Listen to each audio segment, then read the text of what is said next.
미루는 습관을 없애기 위한 일은 사실 지독할 만큼 힘들다. 아니, 정확히 말하면 이건 당신의 뇌가 수만 년간 진화시켜 가장 강력한 생존 본능을 정면으로 거스르는 고통스러운 투쟁에 가깝다. 다행히 우리는 뇌과학을 통해 뇌를 조정하는 법을 배웠고, 이분 법칙이라는 강력한 도구로 미루기를 정복하는 듯 보였다. 하지만 이분 법칙은 시작을 만드는 데는 완벽했을지 몰라도 그 이후 뇌가 어떻게 작동하여 우리를 다시 제자리로 돌려놓는지에 대해서는 아무도 이유를 말해주지 않았다. 앤드류 후버먼의 연구에 따르면 새로운 자극이 익숙해지는 순간 뇌의 도파민 보상 신호는 급격히 약해지며, 특히 72시간이 지나면 도파민 수치는 습관을 시작하기 전보다 오히려 더 낮아지는 경향이 관찰된다. 이건 당신의 의지력 문제가 아니다. 뇌가 설계한 정교한 함정이다. 앤드류 후버먼이 10년의 연구 끝에 밝혀낸 진실은 잔혹하다. 당신이 작심삼일을 넘어 일주일 만에 그만뒀다면 당신은 도파민이 설계한 보상 회로의 절벽에 정확히 떨어진 것이다. 이분 규칙은 당신을 시작하게 만들 수는 있지만 당신을 유지하게 만들지는 못한다. 시작은 됐는데 유지가 안 되는 그 지독한 신경적 권태. 당신은 나약한 게 아니다. 도파민 철수 신호에 무릎을 꿇은 것뿐이다. 이 함정을 넘기는 방법이 있다. 의지에만 의존하지 말고 뇌를 속여라. 지긋지긋한 미루는 습관을 없애기 위해 여러 영상이나 책을 찾아보며 직접 실천해 보신 분들 많으시죠? 물론 성공하신 분들도 계시겠지만 여전히 실패의 굴레에서 벗어나지 못한 분들이 훨씬 더 많으실 거라 생각합니다. 앞서 말한 그 처절한 투쟁 속에서 23만 명이 선택한 저희 뇌를 속여라 채널에 2분만 하면 미루는 습관이 사라진다는 그 마법 같은 말을 믿고 잠시나마 미루기를 정복했던 경험도 있으실 겁니다. 하지만 중간에 포기한 분들이 더 많으실 거라 생각합니다. 이번 영상은 이분 법칙으로 시작은 좋았으나 딱 며칠 만에 무너진 바로 여러분을 위해 준비했습니다. 처음 며칠은 드디어 인생이 바뀌나 싶어 성취감에 휩싸였겠지만요. 하지만 그건 뇌가 보여준 짧은 환상일 뿐입니다. 우리 뇌는 같은 습관이 반복되면서 에너지를 아끼려 오늘 하루는 쉬자라는 정교한 회피 신호를 보냅니다. 이건 의지력 문제가 아니라 시작할 때의 설렘이 사라지며 생기는 도파민 철수 신호입니다. 오늘 이 도파민 공백기의 실체를 파헤치고 성격이 아닌 설계를 통해 습관을 지속할 확실한 방법을 알려드리겠습니다. 지금부터 들려줄 이야기는 당신의 실패가 얼마나 교활한 신경과학적 설계였는지를 알 수 있는 계기가 될 것이다. 세계적인 학술지 네이처와 사이언스의 수많은 논문을 발표한 스탠퍼드 의대의 천재 신경과학자 앤드류 후버먼. 그의 아침은 마치 고행과도 같다. 그는 매일 새벽 뇌의 생체 리듬을 조절하기 위해 눈이 멀 것 같은 아침 햇볕을 망막에 직접 쏘고 심장마비가 올 것 같은 섭씨 4도의 얼음물에 몸을 집어던진다. 주변 사람들은 그를 보며 역시 저런 괴물 같은 의지가 있어야 성공하는구나 라고 생각한다. 하지만 충격적인 사실은 그런 후버먼조차 자신의 뇌가 판 함정 앞에서는 속수무책으로 무너졌다는 것이다. 그는 고백한다. 새로운 연구 루틴을 설계하고 처음 사흘간은 마치 세상을 다 가진 기분이었다고. 얼음물에 몸을 담그는 고통조차 도파민이 주는 짜릿한 성취감으로 승화되었고, 그는 자신이 마침내 미루는 습관을 완전히 정복했다고 확신했다. 하지만 정확히 72시간이 흐른 네 번째 날 아침, 그에게 찾아온 건 뜨거운 열정이 아니라 차가운 절망이었다. 그가 마주한 건 단순한 피로가 아니었다. 뇌가 보내는 가장 잔인한 명령, 무의미한 행동이라는 거대한 벽이었다. 침대 시트의 무게가 마치 수톤의 납덩이처럼 느껴지는 그 감각. 어제까지 그를 불태웠던 열정은 신기루처럼 사라졌고, 그가 평생을 바쳐 연구해온 뉴런들은 그를 비웃듯 침묵했다.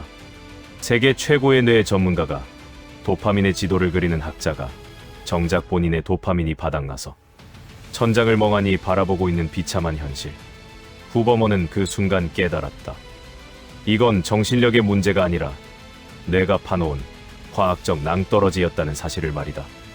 도파민은 보상을 받을 때가 아니라 보상을 기대하며 행동할 때 폭발한다. 그리고 그 기대는 행동이 반복되어 익숙해지는 순간 먼지처럼 흩어진다. 앤드류 후버먼은 자신의 실패를 분석하며 전율했다. 새로운 습관을 시작하고 약 3일이 지나면 뇌는 그 행동을 더 이상 신선한 정보로 보지 않는다. 뇌의 에너지 효율 시스템은 즉시 판단을 내린다. 이 행동은 이제 의미 없는 반복이다. 에너지를 투입할 가치가 없다. 이 시점에서 도파민 수치는 습관을 시작하기 전보다 오히려 더 낮은 지옥의 기저선 이하로 추락한다. 이것이 당신이 일주일 만에 무너졌던 이유, 바로 도파민 공백기의 시작이다. 당신이 스스로를 패배자라고 자책하며 무너졌던 그 수많은 밤들은 당신의 의지의 결함이 아니라 보상을 멈춘 뇌가 내린 생물학적 사형 선고였다. 이 현상을 원숭이 실험을 통해 잔인할 정도로 명확하게 입증한 또 다른 박사가 있다. 바로 스탠퍼드 대학교의 생물학자 로버트 세폴스키다. 그는 원숭이들의 뇌에 전극을 꽂고 반복되는 행동 앞에서 도파민이 어떻게 사라지는지 실시간으로 추적했다. 그리고 그 결과는 왜 중도 포기를 반복할 수밖에 없는지를 정확히 설명해줬다. 실험실의 원숭이 앞에 빨간불이 켜진다. 원숭이는 안다. 저 불이 켜졌을 때 레버를 10번 누르며 잠시 후 달콤한 포도 주스가 나온다는 것을. 세폴스키는 원숭이가 주스를 마실 때 도파민이 터질 것이라 예상했다. 하지만 결과는 경악스러웠다. 원숭이의 눈동자가 빨간 불빛에 고정되는 그 찰나, 그의 뇌는 이미 주스를 마신 것 이상의 환희를 느꼈다. 도파민이 폭발한 지점은 주스를 마실 때가 아니었다. 빨간 불이 들어오고 레버를 누르기 시작한 그 순간 도파민 수치는 천장을 뚫을 듯 치솟았다. 뇌는 보상 그 자체보다 보상이 올 것이라는 확신과 과정에 광분했다. 레버를 누르는 행위 자체가 도파민이 된 것이다. 하지만 실험이 반복되자 기괴한 현상이 일어났다. 레버를 누르는 법을 완벽히 익힌 원숭이, 즉 그 행동이 완전한 습관이 된 원숭이의 뇌에서는 더 이상 도파민이 나오지 않았다. 레버를 10번 눌러도 주스를 마셔도 수치는 바닥을 기었다. 왜일까? 뇌에게 그 행동은 이제 아무런 기대도 변수도 없는 당연하고 지루한 일이 되었기 때문이다. 이 도파민의 유효기간은 예측 가능성이라는 도계에 급격히 타들어갔다. 이 연구를 통해 알 수 있는 사실은 명확하다. 바로 이분 법칙이라는 미루는 습관을 없애는 강력한 방법을 당신이 왜 그토록 지속적으로 해낼 수 없었는지에 대한 신경과학적 이유다. 운동화를 신고 현관문을 나서는 그 이분이 뇌에게 완전히 예측 가능한 정보가 되는 순간 내 뇌는 더 이상 보상을 지불하지 않는다. 이런 신경적 불능 상태를 두고 티모시 피칠 박사는 미루는 습관이 시간 관리의 실패가 아니라 스트레스를 감당하지 못한 뇌의 일시적인 파산 상태라고 진단한다.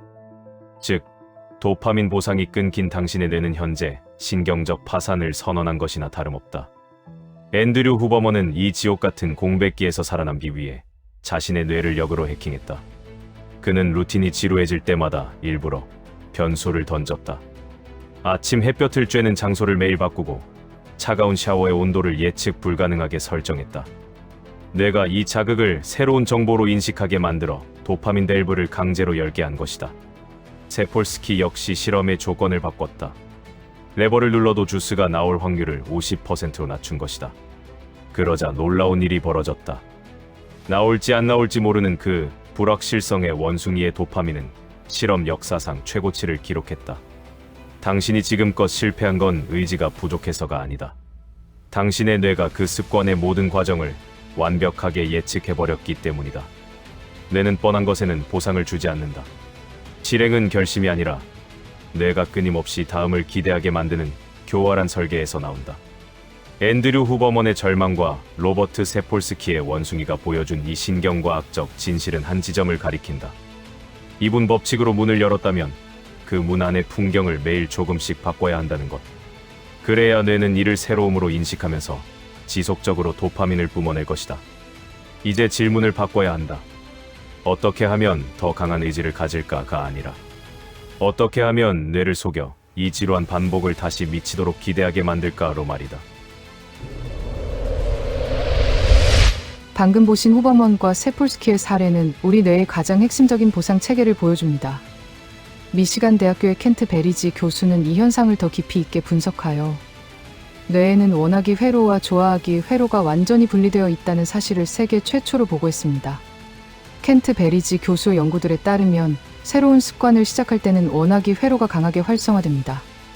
이 회로는 새로움과 보상에 대한 기대감에 반응하죠. 하지만 습관을 시작하고 3일에서 7일이 지나면 상황이 반전됩니다. 뇌는 이미 이 행동이 무엇인지 파악했고 더 이상 새롭지 않다고 느낍니다. 이때 원하기 회로의 활성도가 급격히 떨어지는 경향이 관찰됩니다. 문제는 여기서 발생합니다. 원하기는 꺼졌는데 그 행동을 진심으로 즐기는 좋아하기 회로는 아직 형성조차 되지 않았다는 겁니다. 습관이 완전히 내 몸에 배어 그 자체로 즐거움을 주는 좋아하기 단계로 넘어가려면 최소 66일 이상의 시간이 걸린다는 것이 런던 대학교의 연구 결과입니다. 즉, 습관 시작 후 일주일 지점은 원하기는 바닥나고 좋아하기는 아직 태어나지 않은 이른바 도파민 공백기입니다. 이 구간에서는 뇌가 보내는 쾌락 신호가 0에 수렴합니다. 최근의 한 연구에 따르면 피실험자의 대다수가 바로 이 도파민 공백기 구간에서 습관 실천을 포기하는 것으로 나타났습니다. 의지가 약해서가 아닙니다. 뇌의 생물학적 보상 시스템이 일시적으로 정지된 상태인 것이죠. 앤드류 후버먼 교수는 이를 도파민 베이스라인의 하락이라고 부릅니다. 자극적인 쇼츠나 게임에 익숙해진 현대인의 뇌는 이분 규칙과 같은 사소한 성취에는 도파민 밸브를 열어주지 않으려 합니다. 과학은 단정하지 않지만 데이터는 명확한 경향성을 시사합니다. 여러분을 방해하는 건 타고난 기질이 아니라 뇌의 구조적 메커니즘입니다. 일주일 만에 포기하게 되는 건 뇌가 이 도파민 공백기에 빠져 이건 더 이상 이득이 안 돼라고 결론을 내렸기 때문입니다. 이 텅 빈 구간을 의지력이라는 이미 고갈된 인지적 자원을 무리하게 동원하려 하지 마세요. 대신 뇌가 이 공백을 인지하지 못하도록 새로운 도파민 소스를 연결해야 합니다. 그렇다면 이 치명적인 도파민 공백기를 어떻게 넘어야 할까요? 앤드류 후버만의 연구와 최신 뇌과학 이론을 바탕으로 기존의 이분 규칙을 보완하는 도파민 공백기를 정면으로 돌파할 3가지 실전 솔루션을 공개합니다. 첫째, 진행 시각화입니다. 뇌는 완료가 아니라 이어짐을 기대할 때 도파민을 분비합니다. 달력에 빨간색 X 표시를 하거나 스트릭을 기록하세요. 내가 오늘도 이어지고 있다는 사실 자체를 새로운 기대감의 소스로 인식하게 만드는 겁니다. 66일간의 시각적 기록은 텅 빈 도파민 공백기를 메워주는 든든한 다리가 됩니다. 둘째, 가변 보상 설계입니다. 매번 똑같은 보상은 뇌를 지루하게 만듭니다. 세폴스키의 원숭이가 주스가 50% 확률로 나올 때 도파민이 최고조에 달했던 것처럼 루틴에 변화를 주어야 합니다. 운동 루트를 매일 조금씩 바꾸거나 오늘 운동을 끝내면 게임 한 판을 하거나 할 일을 마친 뒤에만 좋아하는 유튜브나 드라마를 보는 식으로 보상을 매일 다르게 설정해 보세요. 때로는 치맥 같은 강력한 보상을 오늘의 메뉴로 정해 내가 지루할 틈을 주지 않는 것이 핵심입니다. 내가 오늘도 뭔가 다를 수도 있다고 기대하게 만드는 순간 꺼졌던 도파민 회로가 살아납니다. 셋째, 정체성 연결입니다. 행동에서 보상을 찾지 말고 정체성에서 보상을 찾으세요. 나는 오늘 팔굽혀펴기를 했다가 아니라 나는 매일 운동하는 사람이다라고 스스로에게 말하세요. 행동의 결과를 도파민 소스로 삼으면 결과가 없을 때 무너지지만 정체성을 소스로 삼으면 행동 자체가 가치를 증명하는 보상이 됩니다. 이건 원하기 회로가 꺼도 작동하는 가장 고차원적인 뇌의 회로입니다. 작게 시작하면 저항하지 못하지만 가변적으로 움직이면 뇌는 포기하지 못합니다. 실행은 결심이 아니라 이 영리한 구조에서 나옵니다. 이런 구체적인 해결책을 들어도 마음 한구석에선 여전히 이런 불안함이 드실 수 있습니다.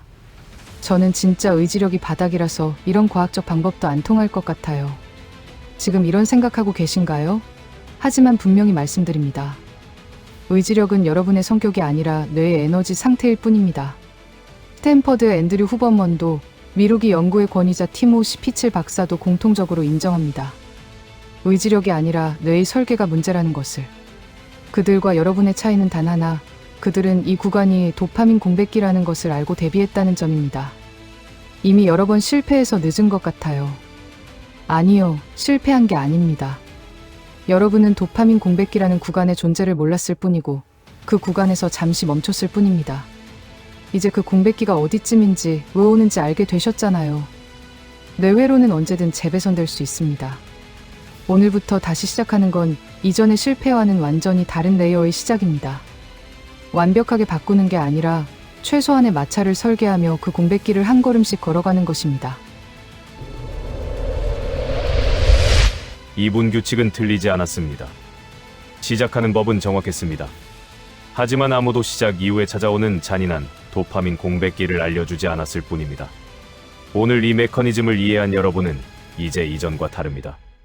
일주일 뒤 찾아올 그 지독한 권태를 단순한 게으름이 아닌 뇌의 도파민 철수 신호로 명확히 규정하고 냉철하게 대응하게 될 것이기 때문입니다. 그 구간을 넘기는 찰나 여러분의 뇌는 비로소 좋아하기, 회로를 만들기 시작합니다. 그리고 그 길의 끝에서 여러분은 완전히 다른 사람이 되어 있을 것입니다. 의지는 배신하지만 구조는 배신하지 않습니다. 오늘부터 도파민 공백기를 정면으로 돌파하겠다고 결심하셨다면 댓글에 속인다라고 남겨주십시오.